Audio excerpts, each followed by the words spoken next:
The band was always inherently theatrical. That was part of who we were. That sort of horror, rock and roll belonged together somehow in our minds. Today, we're going to look back at the career of Alice Cooper and his contributions to horror films and heavy metal in the 80s. So, sit back and let me state a few facts for you about Vincent Damon Furnier, aka Alice Cooper.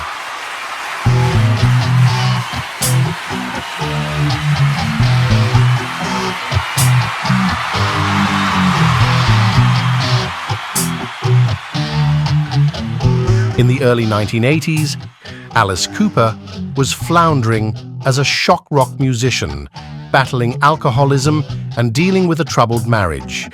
Worse yet, Warner Brothers decided to cut ties with Alice, effectively leaving him without a recording contract for the first time in his career.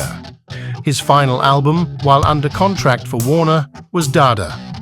Unfortunately, it severely underperformed with regards to sales, proving that the current incarnation of Alice Cooper was indeed done. After taking some time out in 1983 to recover and deal with his addiction issues, Cooper returned to golfing and made a B-grade horror film in Europe called Monster Dog. The film was dreadfully bad, shot on the lowest of budgets, and Alice suffered the worst indignity of having his speaking parts dubbed. If anything, what this film did accomplish for Alice was the chance to recharge his batteries and help reshape his image. Despite the floundering nature of the film, Cooper left the Spanish production and headed back home to attempt putting his musical career back on track. Within a year's time, he had partnered with guitarist Kane Roberts, donned his black eye makeup once more, and found himself in a new recording contract with MCA Records. Not bad for a guy who was down on his luck just 2 years before.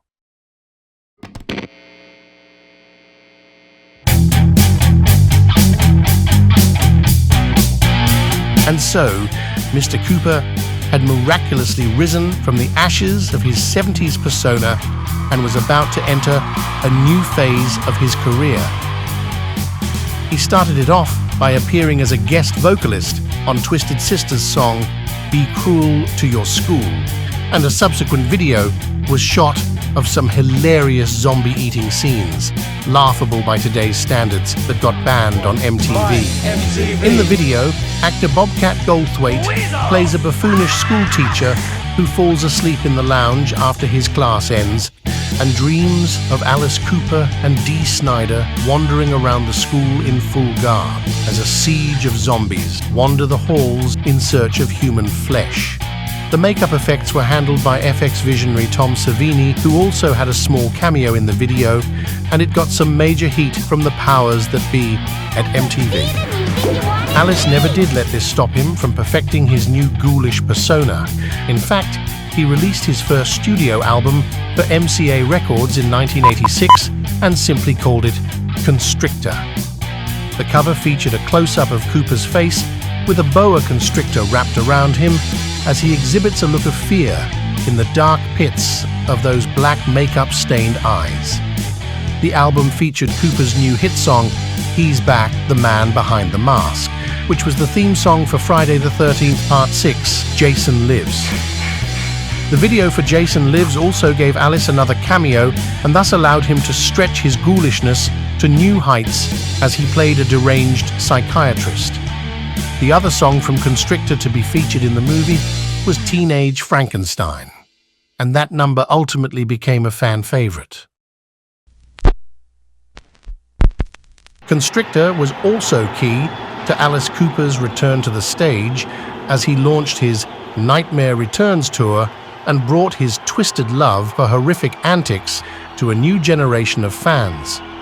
Cooper was at the height of his powers during these brief few years, and he followed this up in 1987 with Raise Your Fist and Yell, pushing his new horror persona to further acclaim.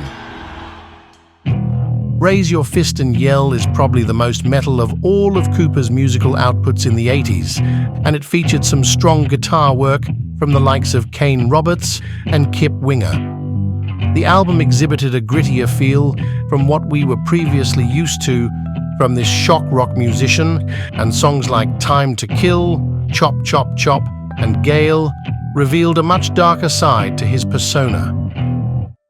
The strongest track from this release is arguably Prince of Darkness, as it appeared on John Carpenter's horror classic of the same name, leading to yet another cameo for Cooper.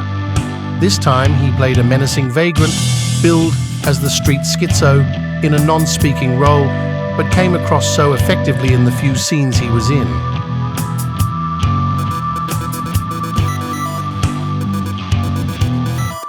Cooper's ascension as an 80s horror icon continued to spiral wildly into such films as Wes Craven's Shocker, in which his classic song, No More Mr. Nice Guy, was dusted off and covered by Megadeth for the film's soundtrack. His guitarist Kane Roberts was given a small acting role in the film, and he also contributed backing vocals for The Dudes of Wrath, which was featured on the soundtrack.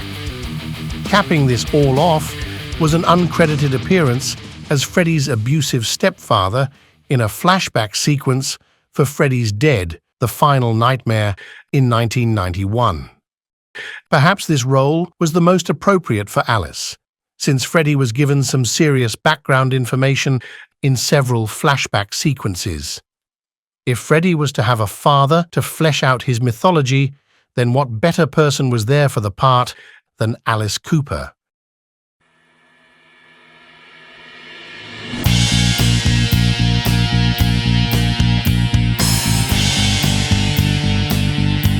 I think it's safe to say that Alice Cooper was reborn in the 80s as a cultural horror icon. His roles in films like Monster Dog, Prince of Darkness, and Freddy's Dead showed a more horrific side to this musician, and his music became much darker for a brief period. Some dedicated fans hold Raise Your Fist and Yell in very high regard and consider it to be their favorite Alice Cooper record of the 80s. A song like Freedom is infectious, and Lock Me Up is an outrageous send-up of his newfound 80s persona. Not only is that album such a classic, but it proved that he could move with the times and write solid metal songs. His influence reached slasher characters like Jason Voorhees and Freddy Krueger, and being associated with those cinematic monsters meant that you had made it in the big leagues. We have such sights to show you. The 80s brought out the best in horror films and heavy metal, and Alice Cooper was one such musical act to benefit greatly during this period. He was even honored with an action figure from McFarlane Toys and a comic book from Marvel Comics in the 90s, so his legacy was definitely cemented in the next few decades that followed the 80s. In closing, we wanted to end off this video with a definitive list of songs Alice Cooper contributed to various film soundtracks in the 80s. In case anyone wants to go back and search these songs out, here's what we've devised.